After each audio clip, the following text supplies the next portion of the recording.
Hey everybody, it's Coach Hicks. So today I want to talk about defending 5 receiver formations and how do we adjust to them. So we're going to start by talking about 32 and 23 formations. Okay. The way I see it, there are 4 ways that you can defend 32 and 23 5 receiver formations.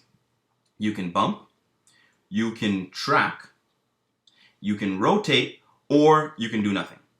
So today's video, we're going to talk about tracking. How do you adjust to the 5 receiver formation by tracking the extra receiver? Okay.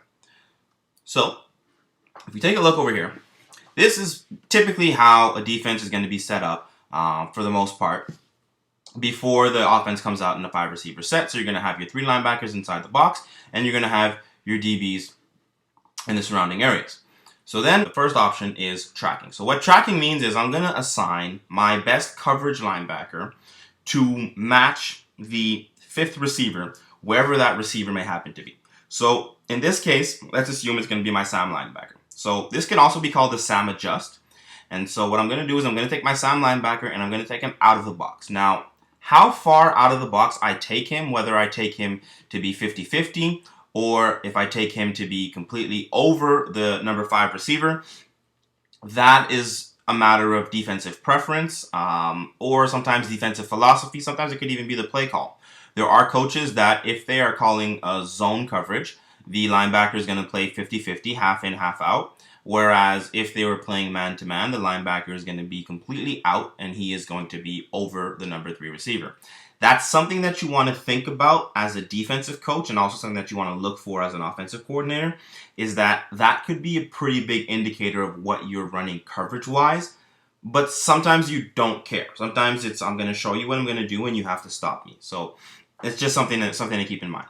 Now, this would also apply if the receiver was over to the weak side of the formation. Teams that will track everything, or Sam adjust, is going to mean that the Sam is going to come over and the Sam is going to play on the weak side of the field, and consequently the inside linebackers, the Will and the Mike backer, would have to adjust their positioning and their gaps in order to allow the Sam to play his responsibility. I've even seen teams go so far as to completely shift like this, depending on who their Mike linebacker is and who their Will linebacker is.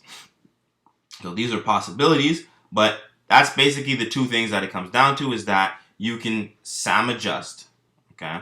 You can Sam adjust when, in that case, Sam, your best coverage linebacker, is going to track all the way across the formation. If your best coverage linebacker is your Will, it can entirely be done with your Will linebacker that you're going to adjust to the 5th receiver, okay? And then from there, you'll play whatever your coverage rules were supposed to be. So offensively, when you come out in 5 receiver formations, that's something that you're going to want to try and play with. You're going to want to try and play with 23 and 32 receiver sets to be able to see how are they adjusting. Are they bumping or are they tracking? And once again, this is one of the 4 ways that you can adjust to the formations. There's also bumping, rotating, and doing nothing, and those will all be in other videos. I'm Coach Hicks. Take care.